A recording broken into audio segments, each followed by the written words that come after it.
Hello guys, welcome to Sigma learning.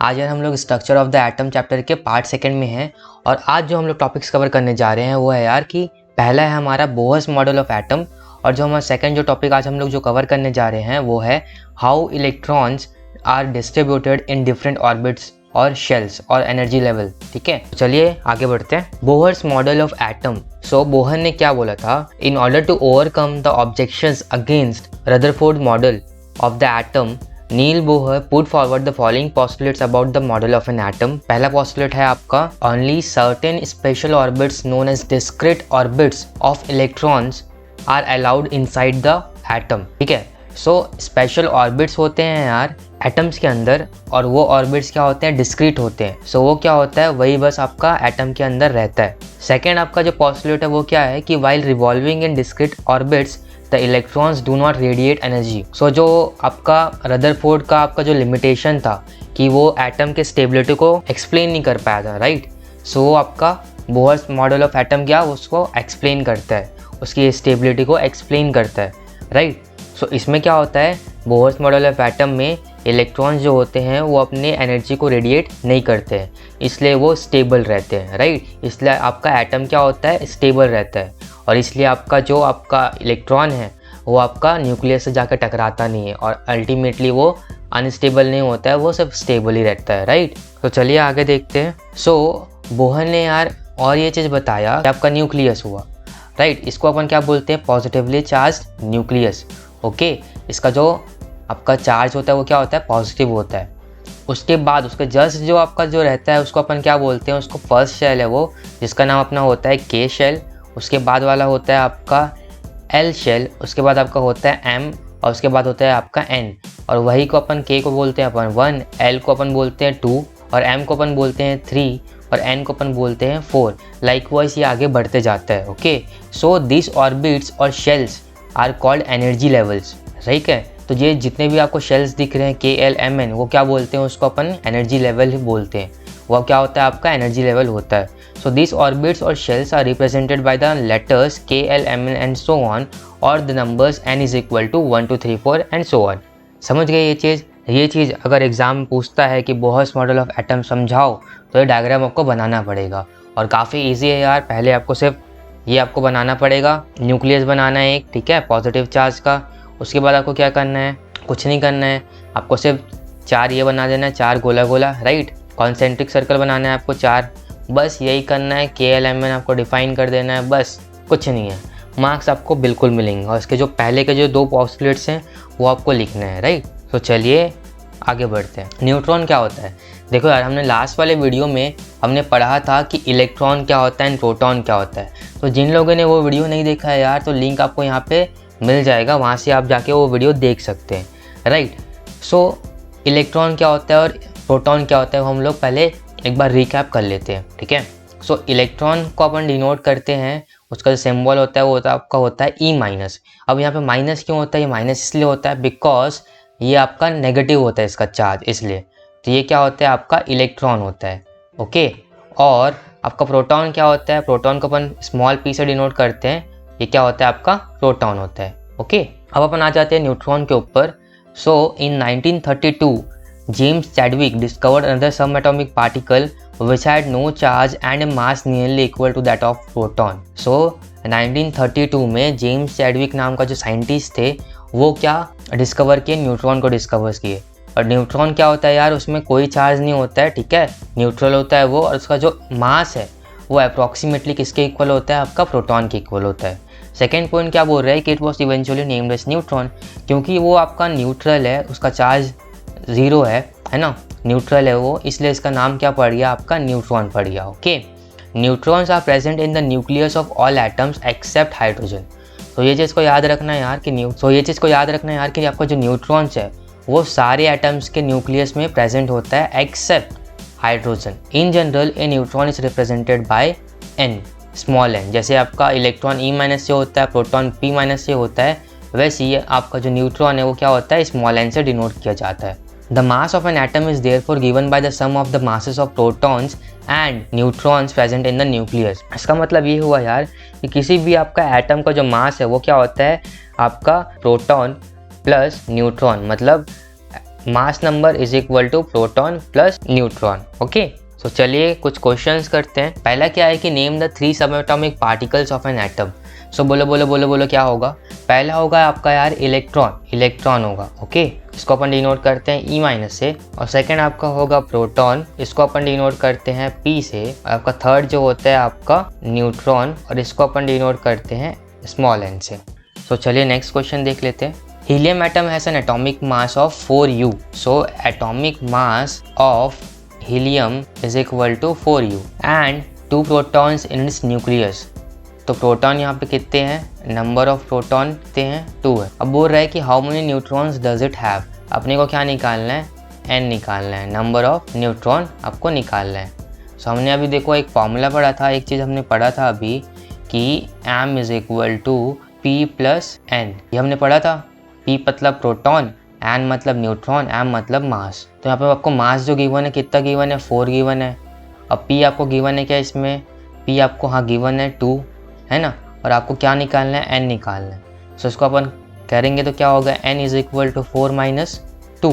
So n की value क्या आ जाएगी, यहाँ से 2 आ जाएगी। तो इसका आंसर क्या हुआ आपका 2 हुआ। सो कितने न्यूट्रॉन्स है इसमें, आपके 2 न्यूट्रॉन्स है। ओके, तो चलिए आगे देखते हैं। अब देखो ये बहुत ही इंपॉर्टेंट टॉपिक है यार, और इस पे बेस्ड हमेशा क्वेश्चन आते हैं, हमेशा मतलब हमेशा 100% ऐसा टाइप का ना, 100% मैं लिख के दे सकता हूँ यहाँ पे ना, ऐसे चेक में होता है ना उसी टाइप का, यहाँ पे 100% मैं लिख सकता हूँ कि इसमें बेस्ड क्वेश्चन आएंगे ही आएंगे। ठीक है, वो कितने मार्क्स के आएंगे वो नहीं पता, बट हाँ आएंगे ज़रूर। सो ये चीज़ को अच्छे से समझिएगा।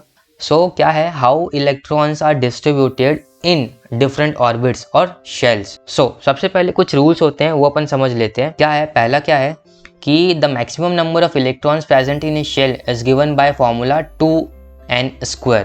ये जो 2n2 दिख रहा है वो 2n2 नहीं है, ये आपका है 2n²। Okay, where n is the orbit number और energy level index 1 2 3 and so on. हम लोगों ने देखो यार पढ़ा था अभी बोहर्स एटॉमिक मॉडल में कि अगर ये आपका न्यूक्लियस है तो ये अगर आपका ऑर्बिट है ये सारे है ना। सो इसको ये क्या होता है आपका, ये आपका होता है के शेल, ये आपका क्या होता है एन शेल, के एल होता है ना। तो के इज इक्वल टू क्या होता है 1 होता है, एल इज इक्वल टू क्या होता है 2 होता है। So maximum number of electrons कितने प्रेजेंट हो सकते हैं वो ऑर्बिट में, वो अपन निकालते हैं। देखो फॉर के शेल, के लिए होगा 2n² लगाएंगे है ना, 2n²। सो इसमें क्या हो जाएगा, n की जो वैल्यू क्या होती है आपकी 1 होती है ना। तो 2 इंटू 1 का स्क्वायर कितना हो जाएगा, 2 हो जाएगा। वैसे अपन l के निकालेंगे तो क्या हो जाएगा, 2 इंटू 2 का स्क्वायर कितना होता है, 4 2 8 हो जाएगा। थर्ड क्या होता है आपका KLM, तो m का क्या हो जाएगा 2 इंटू 3 का स्क्वायर, वो क्या हो जाएगा 3 3 9, 9 2 18। उसके बाद आपका आता है n, तो n में क्या हो जाएगा 2 इंटू 4 का square that is 16 into 2 that is 32। तो मैक्सिमम नंबर ऑफ इलेक्ट्रॉन्स जो के शेल में होंगे आपके 2 होंगे, मैक्सिमम नंबर ऑफ इलेक्ट्रॉन्स जो आपके एल शेल में होंगे आपके 8 होंगे, मैक्सिमम नंबर ऑफ जो आपके एम में होंगे वो आपके 18 होंगे, and maximum number of electrons जो आपके एन शेल में होंगे आपके 32 होंगे। लाइकवाइज आप किसी भी शेल के मैक्सिमम नंबर ऑफ इलेक्ट्रॉन्स निकाल सकते हैं by the formula 2n² where n is the orbit number और energy level index 1 2 3 likewise so on। okay, second point क्या बोल रहा है कि the maximum number of electrons that can be accommodated in the outermost orbit is 8। इसका मतलब ये बोलना चाह रहा है यार कि अगर ये वाले में देखो, अगर ये आपका न्यूक्लियस हुआ, ये आपका न्यूक्लियस हो गया, और ये आपका पहला ऑर्बिट ये हुआ, सेकंड ऑर्बिट ये हुआ, तो जो मैक्सिमम नंबर ऑफ इलेक्ट्रॉन्स, ये जो आपका आखिरी वाला ऑर्बिट है, आउटर मोस्ट ऑर्बिट है, उसमें मैक्सिमम नंबर ऑफ इलेक्ट्रॉन्स सिर्फ आपके 8 ही हो सकते हैं। 8 से ज़्यादा उसमें इलेक्ट्रॉन्स नहीं होंगे, 8 से ज़्यादा उसमें इलेक्ट्रॉन्स नहीं होंगे। ठीक है, सो वही बोल रहा है। थर्ड पॉइंट आपका क्या बोल रहा है कि electrons are not accommodated in a given shell unless the inner shells are filled, that is the shells are filled in a step wise manner. इसका मतलब ये बोल रहा है कि देखो अगर ये आपका न्यूक्लियस हुआ, ये आपका पहला ऑर्बिट हुआ है ना, तो पहला ऑर्बिट जब आपका फील होगा पूरे इलेक्ट्रॉन्स, जितने भी उसमें इलेक्ट्रॉन्स आने वाले हैं है ना, जितने भी उसमें इलेक्ट्रॉन्स फील हो सकते हैं, उतना जब फील होगा उसके बाद ही सेकेंड ऑर्बिट में इलेक्ट्रॉन्स आएगा, उसके बाद ही नेक्स्ट ऑर्बिट में आपका इलेक्ट्रॉन्स आएगा।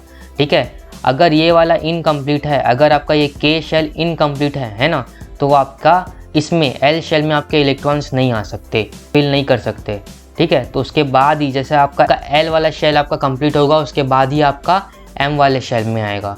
सो वही बोल रहा है कि पहला जो इनर शेल से वो पहले कंप्लीट हो जाएगा, इलेक्ट्रॉन से कम्प्लीटली फिल्ड हो जाएगा, उसके बाद ही नेक्स्ट वाले शेल में इलेक्ट्रॉन्स आ सकते हैं। ओके, सो ये चीज़ मैं आपको कुछ एग्जांपल में आपको बताता हूँ यार, ठीक है, कि कितने कितने जैसे आपका इलेक्ट्रॉन्स को कैसे अपन फील करेंगे। सो जैसे मैं आपको ले लेता हूँ, पहला आपका ले लेते हैं हीलियम। हीलियम मतलब इसमें कितने इलेक्ट्रॉन्स है? 2 इलेक्ट्रॉन्स है। 2 इलेक्ट्रॉन्स है मतलब क्या करेंगे, पहले अपन एक न्यूक्लियस बनाएंगे।